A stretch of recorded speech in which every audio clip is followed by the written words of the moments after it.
Hi, I am Niklas. I'm the Managing Director of EARMA, and today I'll be talking a bit about the governance structures of EARMA. After this presentation, you will be able to say that you know more how to engage within EARMA and how everything works. So let's get into that. The EARMA governance structure was overhauled in 2017 as part of the Estoril process, which is the strategic process within EARMA. I'll be showing you a diagram of what the current setup is now, and after that I'll be going into some more detail on a number of the topics I discuss within the diagram. Our governance structure, of course, starts with the members. Those members come together at the General Assembly once a year. There they get the opportunity to vote on the future of EARMA, and of course one of the most important aspects of that is electing the board.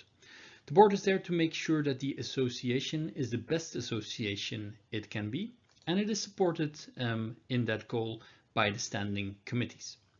The standing committees might handle such topics as the conference program, the professional development program, communications, policy and representation, and a number of other items. So there are 7 standing committees in total, and each of them has by default one board member on them to make sure that communication with the board and also consistency is as good as possible. Now, most people who are on the standing committees are, of course, part of the membership. They apply once a year to be on that standing committee. That's usually in May or June. Now, if you put it really simple and not so nuanced, you could say that this is the operational side of EARMA, with the board, of course, being also executive and strategic in nature. And the real topic discussion, the content discussion, is going on in the conference. Now we want to add a layer to that starting in 2018, and we want to come with new thematic groups. Now, what is a thematic group? A thematic group, in a sense, is a tool, a vehicle for members to set the scene within EARMA. So we want members to initiate thematic groups and to come with the topics that they feel should be covered or should be covered more within EARMA, which currently might be in the conference, which might be in other events, but this would be a group just discussing that topic. Such topics could be impact, proposal writing, finance, science communication, ethics and research integrity. I don't want to say what it is because it is the idea that members will come to us and say, we want to discuss this. If we then find that there is enough interest for it, we will start a thematic group and such content discussion can start. And we hope to really build that into a community starting with a launch event. Now, so on the other hand, you have the standing committees, as I said, standing committees, in short, the operations, thematic groups, the thematic discussion within EARMA outside of the conference on a focused topic.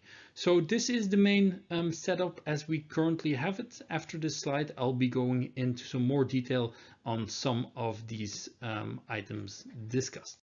So I just talked about the membership, about the General Assembly, the board, the standing committees of the board, and the new item, the thematic groups. So I'll be going into that in a bit more detail in the following slides. Now there's 2 options if you want to become a member, or if you are a member, there's ordinary membership, which means that you have one named individual who has the membership rights, and then you have institutional membership. So every employee from a certain legal entity is able to sign up on this one institutional membership. If you want to have a look at the membership benefits or how to become a member, please follow the links below. If we get into more detail and discuss this General Assembly, it is of course annual. All members can vote there.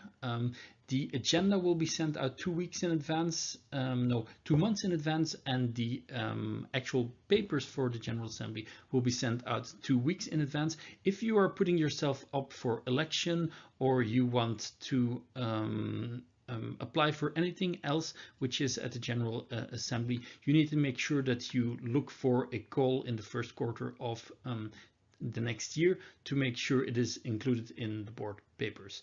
Now, the positions that come available are mainly board members, a chairperson, a treasurer, and the internal auditors. They will not come up every year because often they are 2-year mandates, so you also have to look out which mandates become available in a certain year. Now the board is the governing body of EARMA. It starts new initiatives and in many cases also executes them.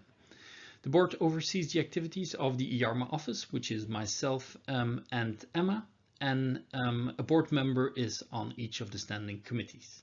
The board consists of a chair, a treasurer, 4 board members, and 2 alternates. If you want to see the current board, please go to the website or follow the link below here.